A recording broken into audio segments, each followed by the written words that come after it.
12:30. Oh gosh.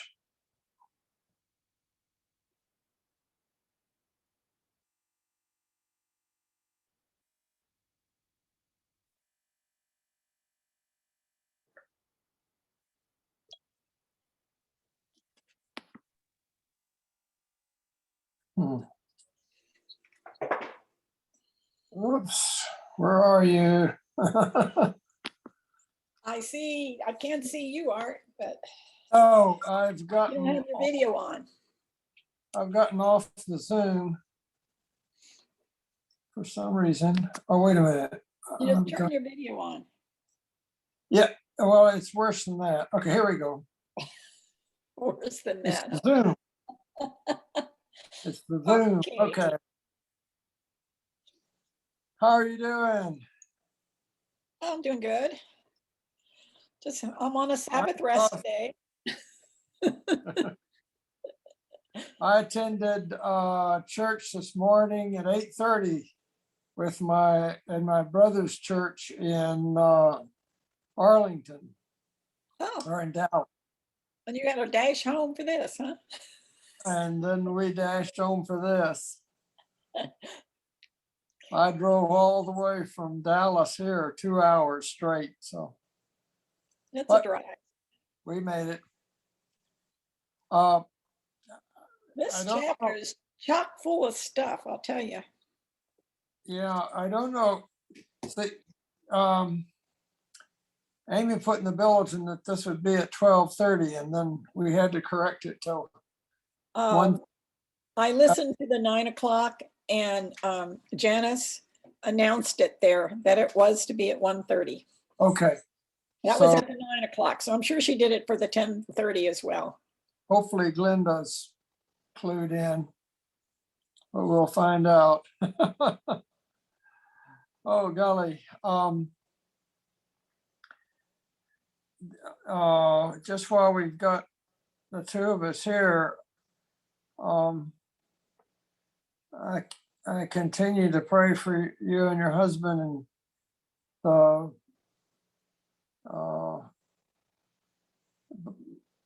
the trophies of old age that you are having to carry. Believe me, I'm feeling my age too. I worked on we have hardwood floors in our great room and they need to be taken care of. We bought the style we liked. We have random width pegged floors. But unfortunately, they were done with what is called Carnauba wax finish. So any stop of water that falls on that floor and you don't catch it right away, it changes the grain in the wood, and of course it changes the color. Oh, So, my. yeah. And well, then they're 31 years old too. So you can see I have dogs, I've had cats, we have bills, you name it. So I'm down on my hands and knees with a stain cleaner doing that floor, and then I have to buff it. So this is my day off. There's just no way I can do anything that affects my back today. My brother and I both took German from the same teachers, but 2 years apart, Mhm. both in high school and in college. I went to the University of Dallas, and then he followed me later on. And so we always have a lot of German jokes, but he sent me a picture of a storefront in Germany, and over it, it has one word: Fußbodenschliefmaschinen, Maschinenverleih. It's 37 letters. And then the joke is the German propensity to take words and squash them together into one long word. And what that means is floor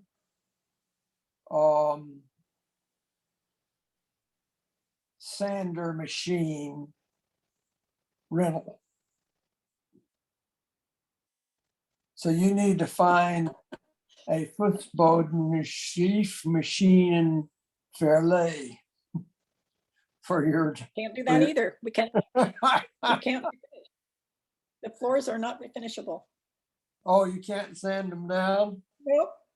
Oh my, We bought what we wanted, but it wasn't really right for this house. And I don't know if anybody really makes those peg floors anymore. You don't see them anywhere. huh, So, yeah, it's a beautiful floor, but it's a pain in the neck to take care of. I guess so. Oh, well. My wife probably has the same opinion about me. I'm sure not. Oh, It just age is creeping up faster than you'd like to have it. Well, just think, yeah. I was thinking today that I'm 20 years younger than my mother when she passed away, and she was 101. Oh, my goodness. Well, I got 20 years left to go, maybe. listen, I think we better turn to the book. Why don't we get started and talk a little bit about it and Yeah. see where we get now. To account for the church retreat, what I thought I would do is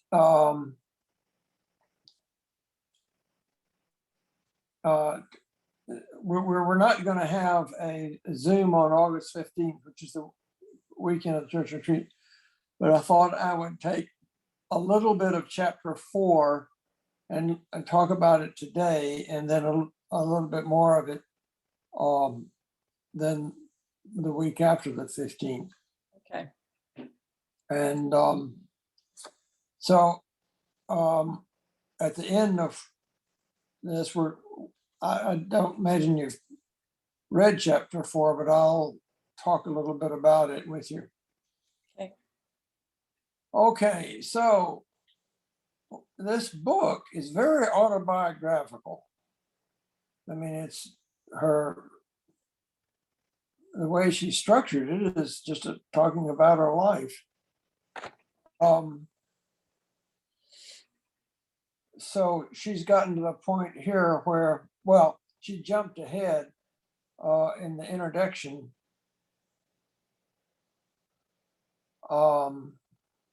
Or did she? See, where was it? She was talking about her mother dying. That was in the. It was at the end. It was at the end of the chapter.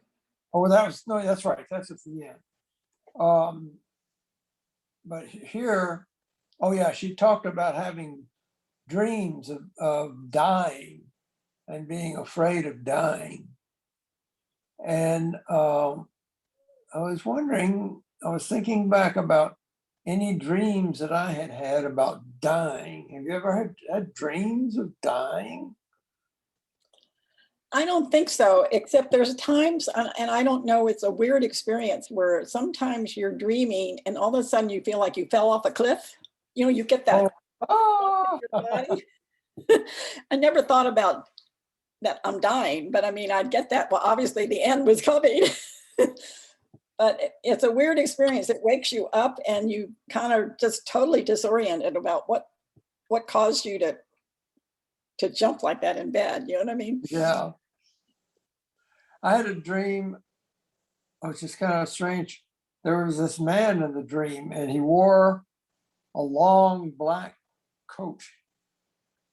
And he came into the dream and he said, "I'm going to kill you today." Oh my gosh. And I suddenly realized I don't want to die. I just don't want to die.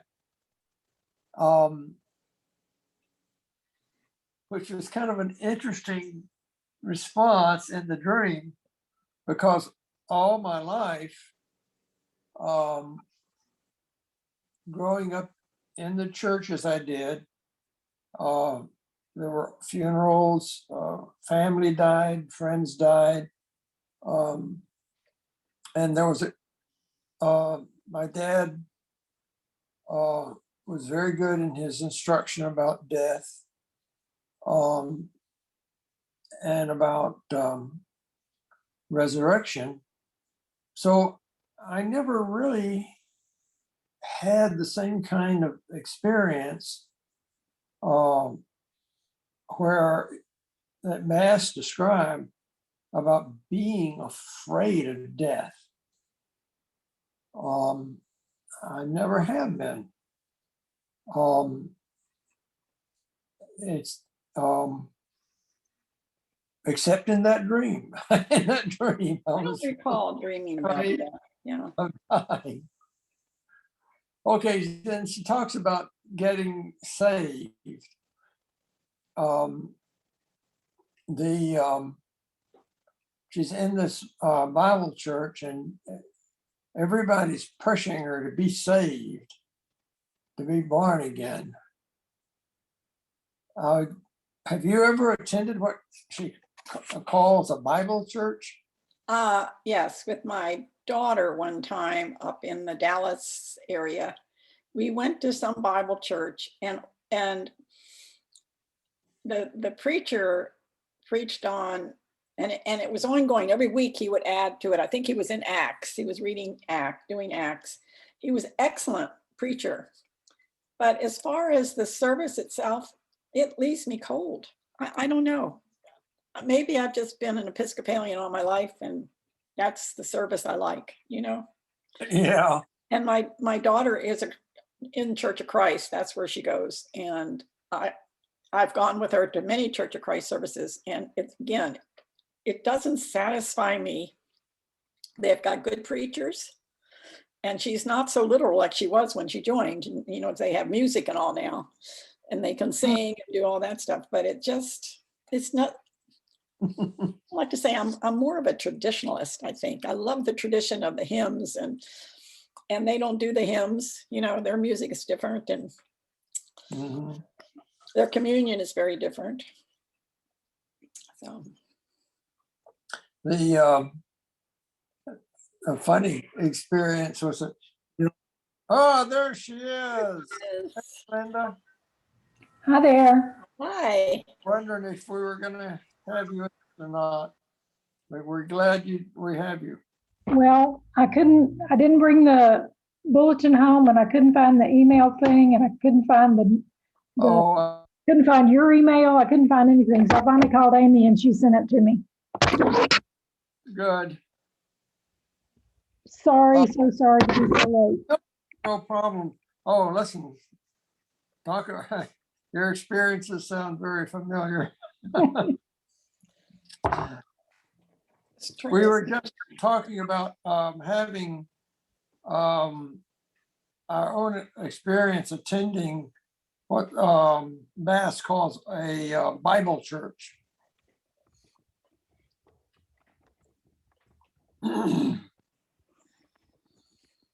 And we were talking about having attended a Bible church. Have you ever attended a church like what Bass described as a Bible church?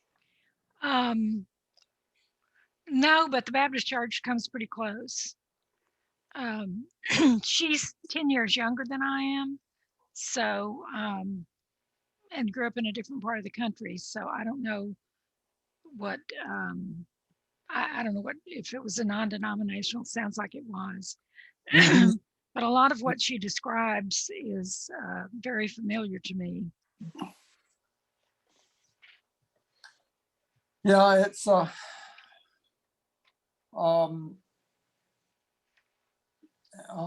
Nancy was just saying she attended them and kind of left her cold.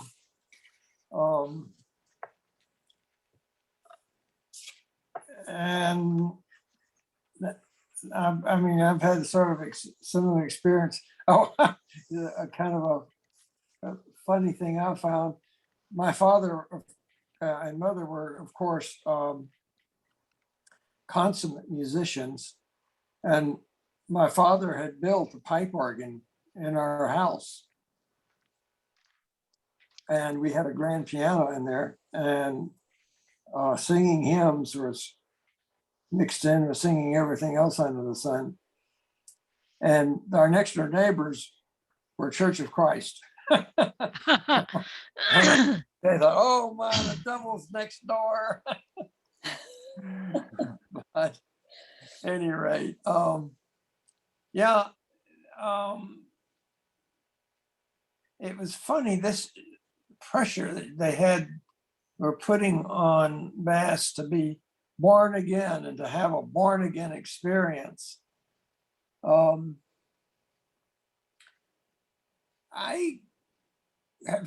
you ever had experiences kind of like that?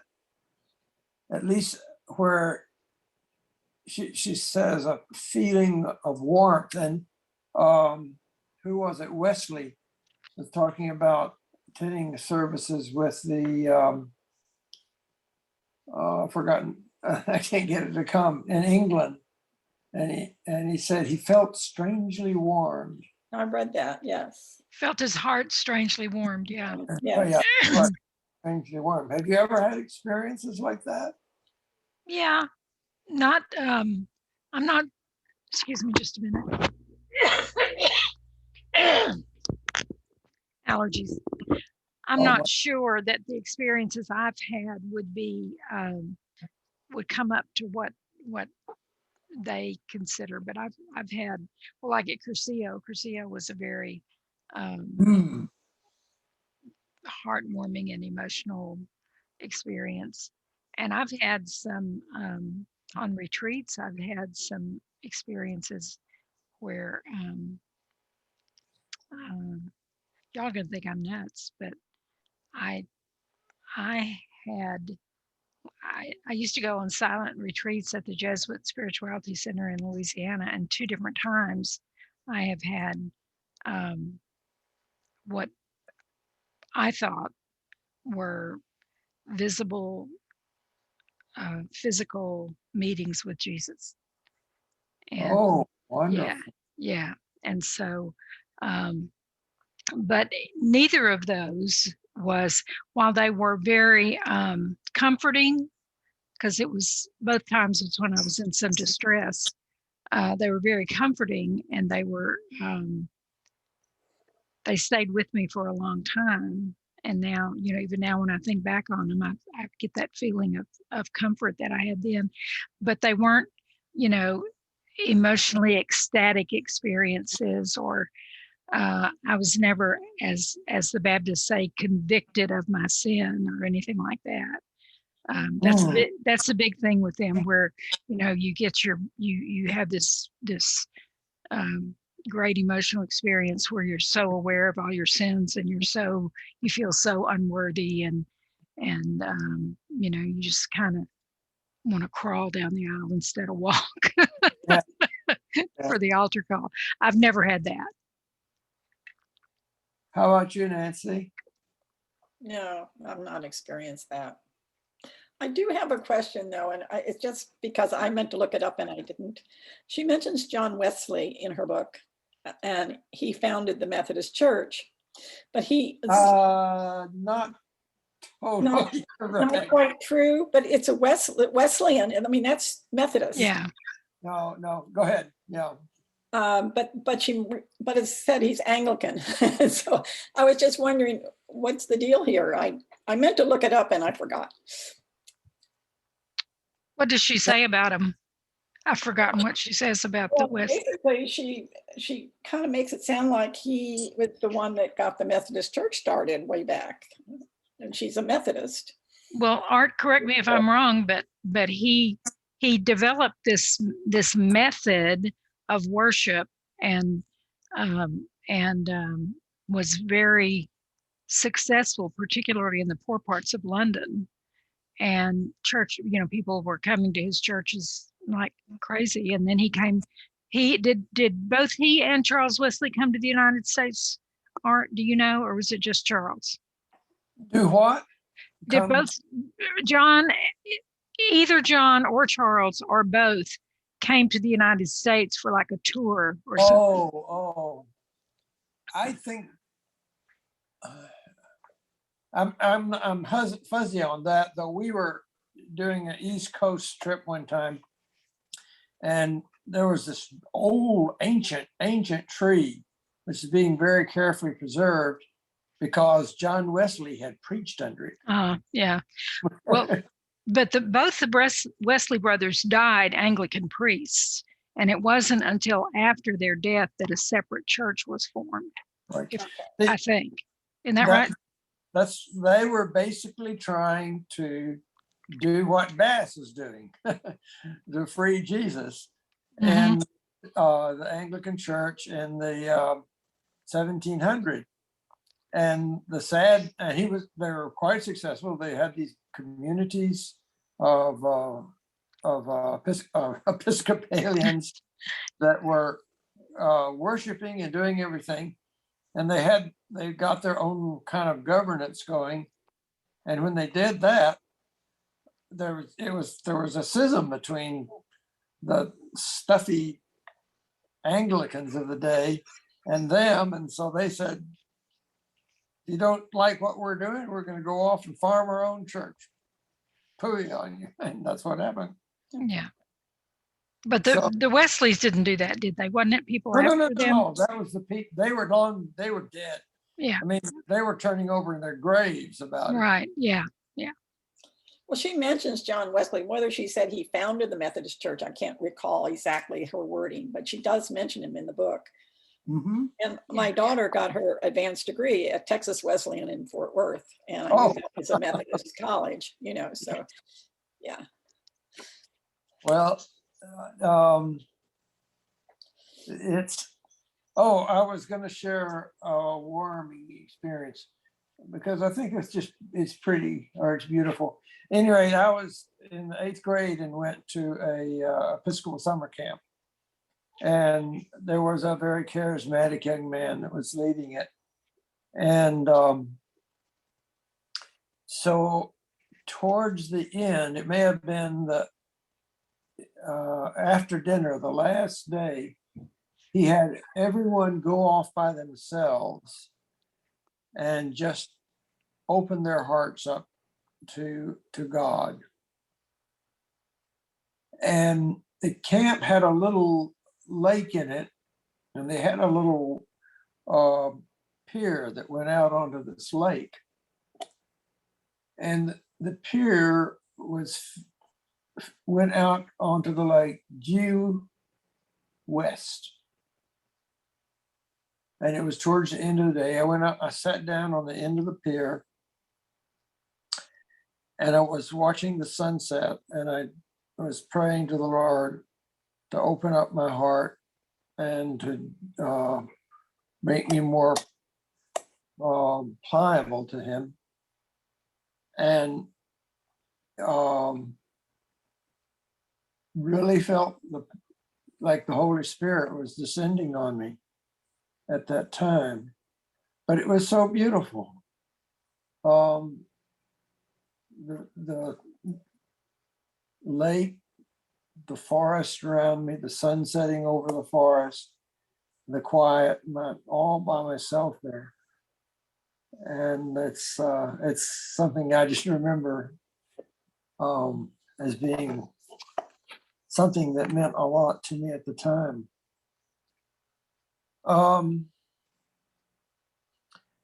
Let me see. So being born again was a big deal, and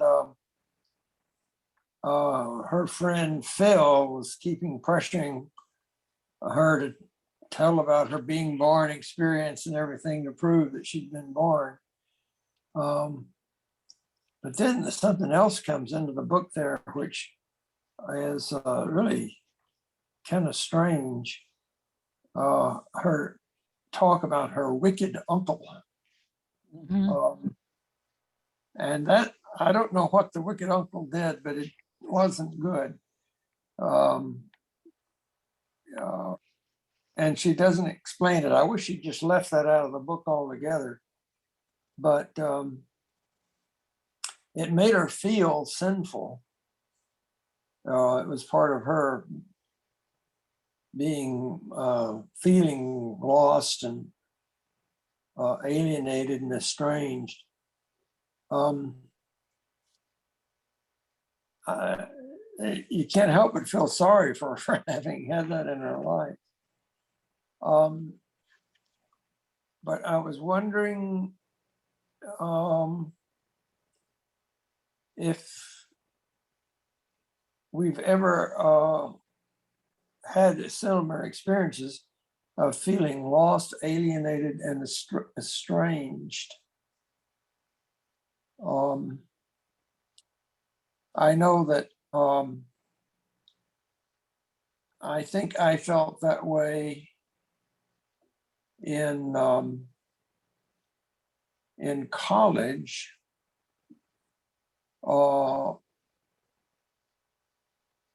Because I was at the University of Dallas, and it's a Roman Catholic school, and there was theology classes and history classes, which were strongly flavored by Roman Catholic history, and I had to answer questions and things honestly, and I think I became very apparently a heretic Episcopalian there. The other thing about it was the girls there had all come to college to find a nice Roman Catholic husband, and an Episcopalian boy was totally uninteresting. They didn't even want to be friends. So I had no girlfriends at all, and a little bit standoffish from other guys. My best friend there was a guy that had been through the Army, and he was rather young. He got through Vietnam without getting killed, but he was a Roman Catholic, but his life had pretty much peeled off any Roman Catholic veneers on him. He was he didn't have a lot of nonsense in his head. But so that leaves the question for you that, and if you feel like sharing it with us, any times when you even though you had your faith, you felt like you'd been saved, I mean, you had a relationship with Jesus, but you still felt lost, alienated, and estranged. Very recently, when we started the shutdown, I felt very estranged from church. The Oh, experience, I mean, it was awful until they started some Zoom up. You know, it was just, yeah. it was it's hard to explain. I felt cut off, totally cut off. Mhm. Well, I have to say I did too. I hadn't thought about that, but it's amazing how extremely important that contact and that fellowship is. St. Paul admonishes us not to quit or not to start, say it, the sentence right. He admonishes us not to quit going to church. And there's a reason for that.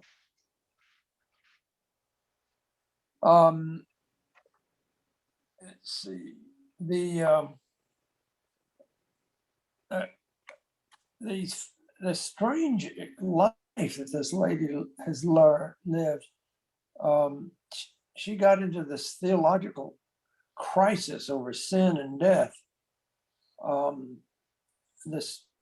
Her friends were all in this church, Bible church, were all, she says, consumed with the concept of sin. everything was turning about the central issue of sin. What do you think about this? The idea that everyone is inherently sinful and sin all the time and very worried about it. Have you ever seen that? That's the church I grew up in, Really? even to the point. This is a little bit of a long story. When I was 9, I was baptized, which of course meant that, thank goodness, I was going to heaven. And that summer, we lived in a house, and there was a garage apartment next to the house, and in that garage apartment lived the band director and his wife. And of course, this was in the 1950s, late 1950s or early 60s, and everybody didn't have air conditioning. We had an air conditioner that we ran during the day, but at night we turned it off and we had fans that pulled in air, And so I went to bed, and I woke up at what seemed like the middle of the night, and I heard all this music and laughing and singing. And I thought that the angels had come back, that Jesus had come back, and that those were the angels singing. And I got down on my knees and I prayed so hard that God would not send my little brother to hell because he had not been baptized. Now, he was 7 maybe at that time. Oh my goodness. But I was so afraid that Jesus had come back and that he was going to take all the, saved people, but that because my little brother had not been baptized, that he was going to go to hell. And I prayed and prayed and prayed. And I told Jesus, he's just too young. He doesn't know. He's not that bad. He's, just on and on and on. I should tell him that story. He doesn't know that. He doesn't think I care about him. But anyway, somehow in the middle of all that, I just fell asleep. And when I woke up the next morning, I overheard my parents complaining because the band director and his wife had apparently had a party. and they had all their friends had brought their instruments, and they were playing and they were laughing and they were singing, and that's what I heard. But that is probably the most frightened I ever was as a child on my and it was on my brother's behalf. But it was because what we heard every Sunday was sin, death, repentance, hell, all of that. And I can remember when I was about 12 looking around the church and thinking, why does he keep talking about that? Everybody in this church is saved. Why does he keep talking about sin and hell? Because that was the subject of every sermon that I ever remember hearing in the Baptist church. Yeah. That's interesting because when I was working, I met a woman who worked in the same building, and her husband and she went to the Lutheran church, but she was raised Baptist. Mm-hmm. We were talking one day, and she said, "No, I have to go back to the Baptist church. I have to be told what I need to do to be saved." And I said, "You don't have to. You're saved. You're saved." Yeah. But you can't convince her. She needs that hell and damnation. And yeah. I just don't. Yeah. Well, when I first came to the Episcopal Church, one of the things that I remember leaving after that first service was, well, the priest didn't say anything about hell. All he talked about was how Jesus loves us, And I thought, man, that's a pretty good message. Maybe we'll just go back and hear that again. Oh,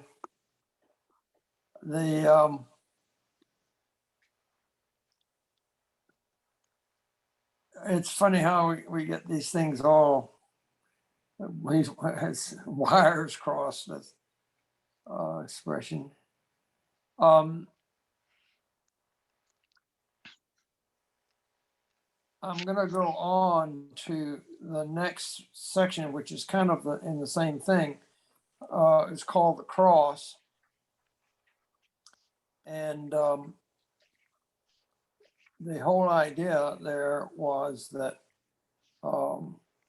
we're saved by Jesus' death on the cross, and came in with the concept of atonement.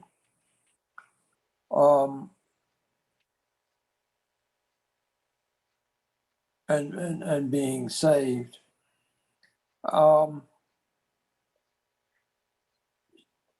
In this church she was in, they didn't have any crosses. In fact, they had no stained glass windows. It was a Church of Christ style.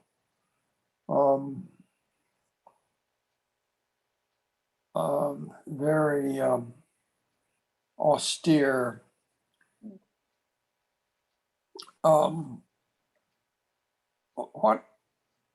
What thoughts after reading this do you have about the cross and salvation? Well, on page 90, there's a paragraph that I marked as heresy. She said, for those at Scottsdale Bible, it was simple. If human beings are completely sinful and God is utterly holy, there is an infinite distance between the two. Sin makes it impossible for people to reach toward God. On the off chance that someone did reach out to the divine, God could not reach back because God is repulsed by sin. God's holiness would not allow any impurity to come into God's presence. What is holy and what is sinful can never, ever touch. And I just was so appalled by that, that they Yeah. would be teaching young children that, young people, you know. Yeah.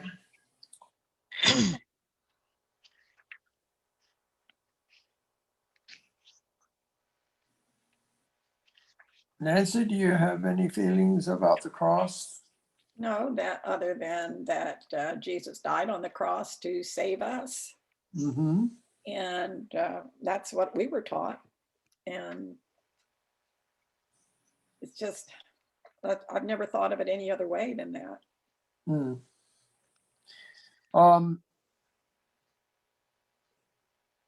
When talking about the cross, this is the cross that I have around my neck. It's a Celtic cross. And my dad gave this to me years ago when I was a teenager. And I've had to have the little link that connects to the cross to the chain replaced because it's worn out a couple of times. But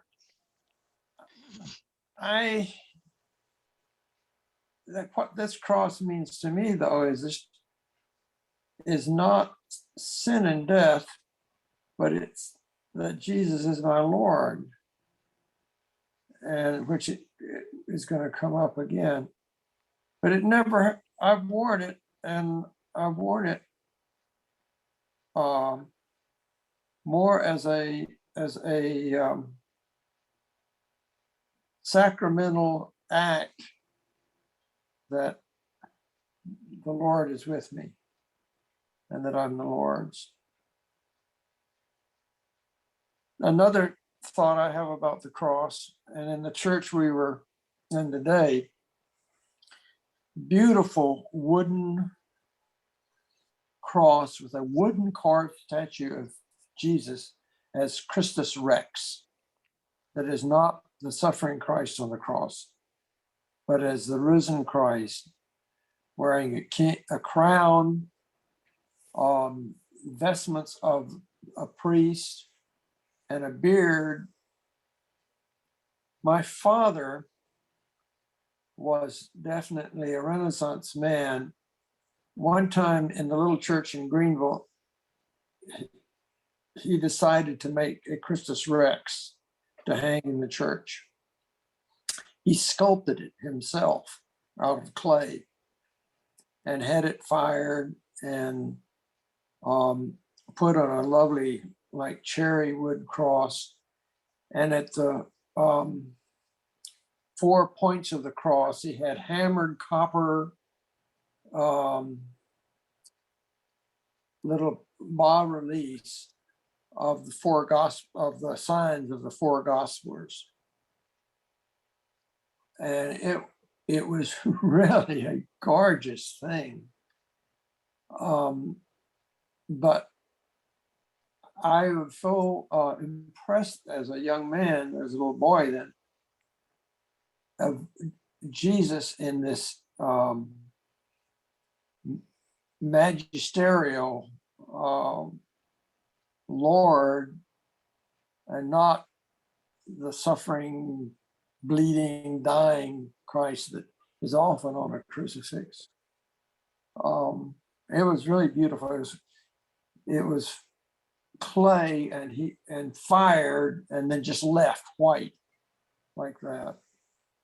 So it was really very pretty.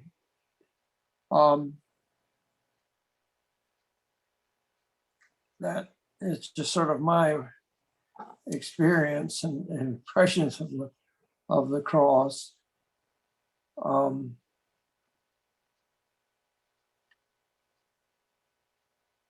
And Bass also points out that in the gospel narratives,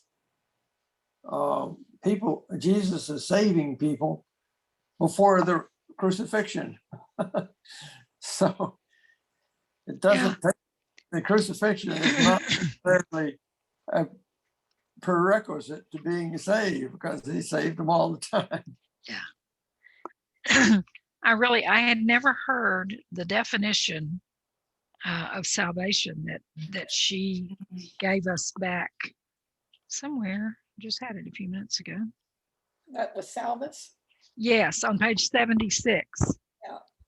The words- I saw it too, but I'm not sure where I just saw it. It's on page 76. I'm the on word- iPad. I don't have page numbers. Oh, okay. The word salvation comes from the Latin salvus, which originally referred to being made whole, uninjured, safe, or in good health. Salvus was not about being taken out of this life. It was about this life being healed. And that if you take that definition, then that's how Jesus was saving people throughout his lifetime, throughout his ministry. And it just makes so much more sense than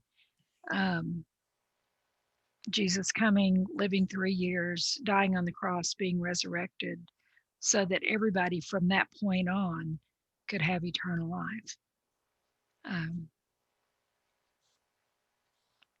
Maybe I'm not a very good Christian, but that never made a whole lot of sense to me. No, yeah, I also like that definition of salvation. I thought I had highlighted it here, but I can't find it now. That is an yeah.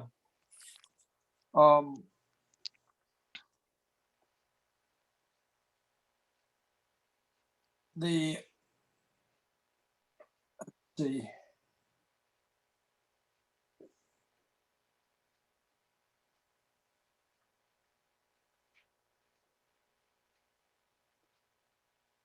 The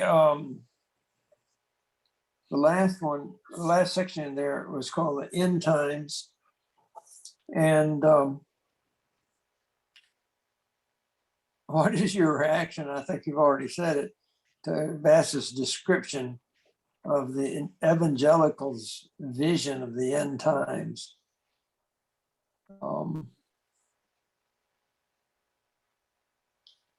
I've heard all sorts of debates about the 1,000 years and all these different parts of it.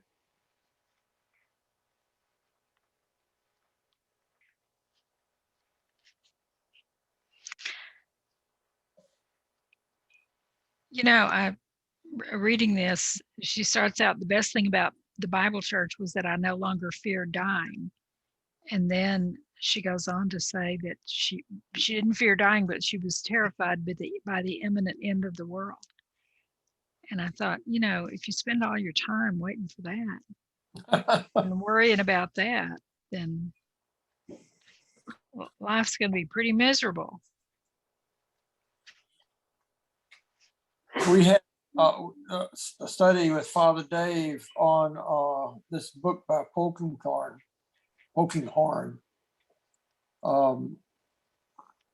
And Polkinghorne goes into the fact that that the world will come to an end. It's not necessarily Jesus is going to smash it, but there's no question about it. Our earth will be destroyed completely at some time in the future, and the sun will burn up its nuclear fuels, and it will become what's called a red dwarf. But it's not a dwarf, it's a giant. It expands, and it will expand beyond the orbit of the Earth, and the Earth will be roasted totally. So whether or not there be any human beings, I mean, that's millions of years away. Whether or not be any human beings left on the Earth at that time or not is not clear. But it is clear that, and it's a scientific fact, that the Earth will be destroyed. And of course, there are other threats to the Earth as well. Giant asteroids, all sorts of things actually are out there. Human activity. Human activity, yeah. She mentions the fear of nuclear war. It's sobering to know that at any instant we could be half an hour away from being totally destroyed. Yep. But that's true now.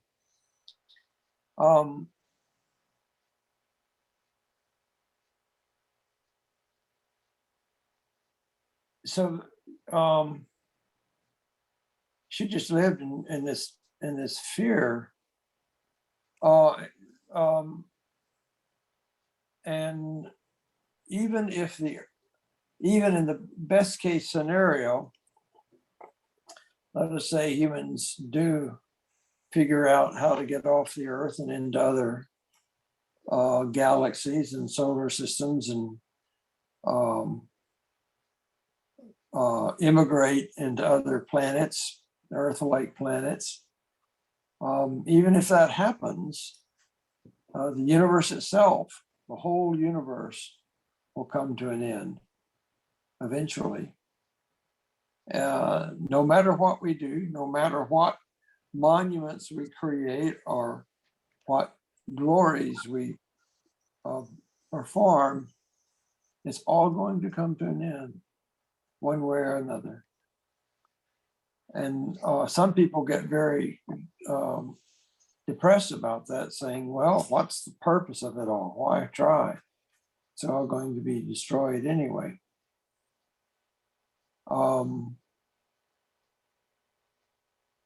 And that's where true, salvation comes in.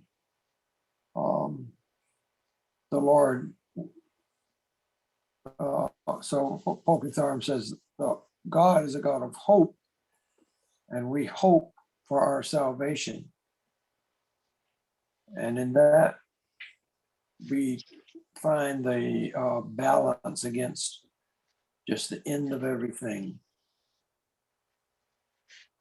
Now, Mass has this very poignant description of her being with her mother on her deathbed. And I found that to be a very poignant passage. but I was wondering what sort of experiences we've had in our group that are like that. Well, I was with both my parents at their death. They were both in hospice. And we just, like her, just gave them permission to go, Uh-huh. just to go. And it was painful because we didn't want to lose, like my dad, we didn't want to lose Daddy, but he didn't have any quality left. And he was, I'm going to say semi-conscious at Mhm. the end. And he just slowly stopped breathing. And my mother, the same way. And her death came very fast. But we were with her at the very end, and we were just telling her, please, go Yeah. ahead and go. We want you to go be with Dad. Mhm. My husband felt that I made a big mistake by seeing both my parents at end of life, and I have never regretted that. Never have Mhm. regretted that. He thought I would have, that would be my last memory, but it's not. I have so many wonderful memories. Yeah. My father died in ICU in the bad old days when families couldn't go in there, but for 10 minutes every 2 hours or something. And I don't know if they knew how near death he was or not, but we were not allowed in. And then my mother was also in ICU, but they allowed us in. She'd had heart surgery and was completely unconscious, unresponsive. And I mean, I don't know if it was medication or what, but she was on a ventilator. They had to remove part of her intestine because it had died after the surgery, and it was not good. And my older brother and my uncle, her younger brother, and I were there, and they had to turn off the machines. They the Her heart stopped, but her chest kept moving because of the ventilator. And my uncle said, "She's not gone. She's not gone." And I said, "Yeah, she is. No, see, she's breathing." So I had the nurse turn off the machine, and then of course she stopped breathing. But I was very glad to have been there then. And I had when my older brother died, I was there, and he died at home. He was in hospice care, but he was at home, and his wife and I were there, and it was very peaceful. He just stopped breathing. But I had a conversation with him, um, I don't know, 2 or 3 hours before that. Like many of my conversations, I did all the talking, and and just told him how much I loved him, and what a good man he was, and how much I was going to miss him, um, and just told him, it was okay to go to mom and dad. And so about 2 hours later, he did. Mm. And his wife had a similar talk with him too.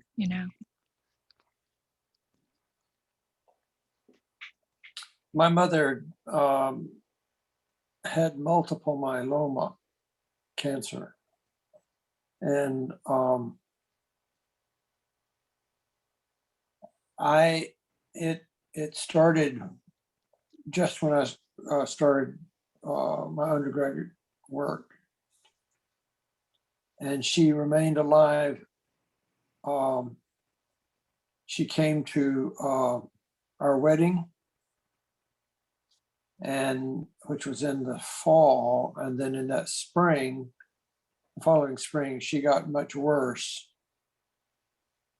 But there were metastases to the bone, to her skull, bones in her skull, that had then gotten into her brain and left her in a semi-conscious state where she couldn't talk, she couldn't communicate with you. and I was with my dad in the hospital. And my dad said, "No, she's going to die pretty soon." And I said goodbye to my mother. Well, first I asked my dad, "Well, shall I stay here with you until she dies?" And he said, "No, don't do that. It could be hours, it could be weeks. And you've got well, Suzanne back in Houston, and you still have things that you've got to tend to, so go on and tend to them," which I did. And then a few days later, got the phone call that she died. So I wasn't at her bedside when she died. But I did have another interesting experience. When I was at Scott and White, I found out that they had a residency at Scott and White in pastoral care. So they had people from all faiths that would do rounds in the hospital as a resident pastor. And I don't know how this all came to be, I've forgotten. But at any rate, I got hooked up with a lady who was, and I can't remember much about her, actually, what denomination or anything. But I was kind of her guide through the hospital. I knew my way around places, and helped her go and went with her to on certain days into the rooms of the patients. So on this particular day, we went to one man who was dying and knew he was dying, and he was bitter. He didn't want us to pray with him. He didn't want us to talk to him. He was just full of anger and bitterness. And there was basically nothing we could do. So then we went on to another lady who was dying, and her grown son was there with her. And he was a very mature Christian, because she was not communicative, but he was stroking her hair and saying, "That's okay, Mama." He says, "You can let go.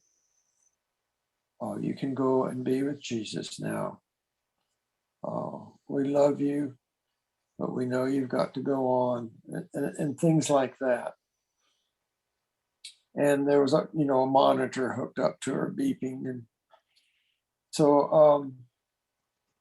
a nurse came into the room to check on her, just as the resident asked the son, not that young, he must have been in his 30s,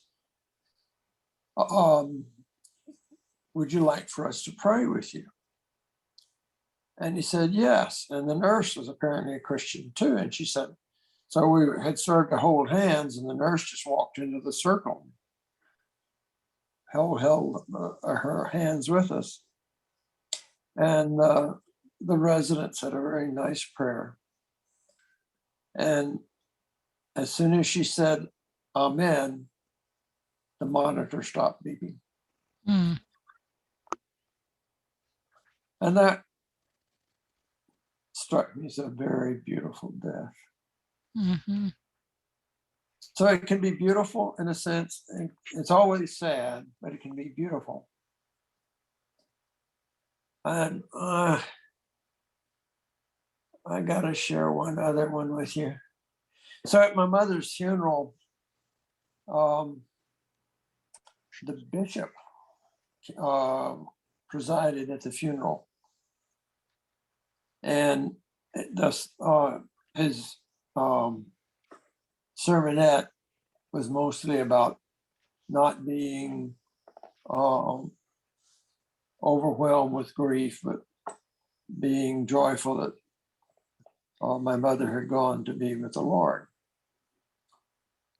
My parents were very musical, and music was a huge part of the congregation's worship. And not only did we have a choir, but the congregation participated in the singing. And so it's the last hymn, congregation sounded beautiful. And if I have ever had a vision in my life, I had a vision. And the vision was my mother walking. Well, it's like in the Bible. I saw something like my mother, and she was going towards the light.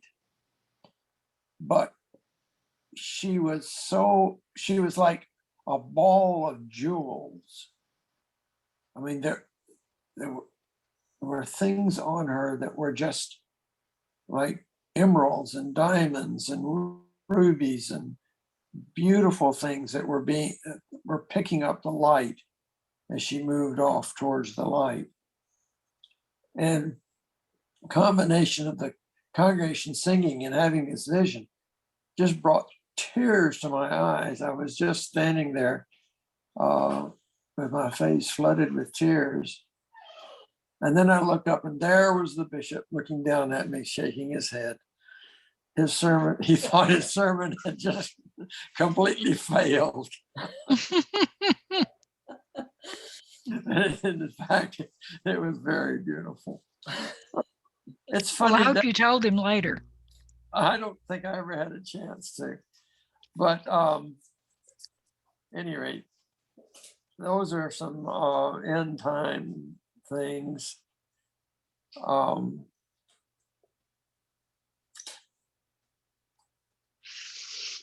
There was expression there that I liked about being saved, that the Lord saves us neither as we expect nor as we desire. I thought that was good.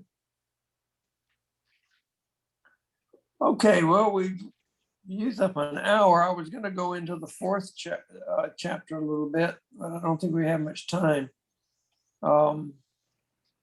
It is more about her her life and in college, and being, well, she went to a Christian college, and the experiences she had with college itself sort of thawing out, so to speak, and the students going out and sharing, and also going to the on a mission trip. But in this section is on Jesus as the Lord.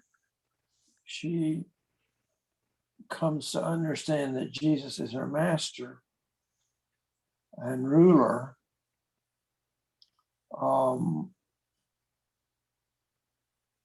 And this is wrapped up with liberation theology coming to the college,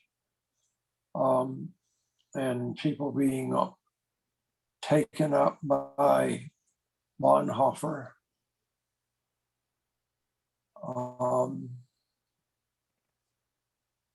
There's a lot of pieces there that I'm not able to put together very well in this short period of time. But I just wanted to go over that and commend you reading the fourth chapter ahead of next week, Well, wait a or at minute. least have. We won't have a class next week, you said. I'm sorry, not next week, after next. Okay. Yeah, reading it because we won't have a week on it. But we'll try to talk about it a little bit week after next. Should we read ahead to 5? Try to, Oh, yes, read 5. Basically, week after next, we're gonna try to summarize a little bit of 4 and then do 5. Could we not So- back everything back a week? I'm sorry. Could we not back everything up a week I and, was, and end this Yeah. a week later than we had planned? I was trying not to because that'll run us up into September with Yeah. this. And I wanted to finish this Okay, by the end of the summer. And Father Dave will be back then, okay, and he can become more involved with deciding what we're going to do and help Okay. decide. okay. But I thought we'd kind of push on. Good. So then we will not get together next week, but the week after that, we'll primarily work on chapter 5. And we'll talk just a little bit about 4. Okay. So 5 is about the way. Jesus is the way. Good. Well, I always love to get together with you guys. Thanks so much for being here today. Thank you. And we'll hope you have a nice week. okay. Thank you. Okey doke. Bye-bye. Bye-bye.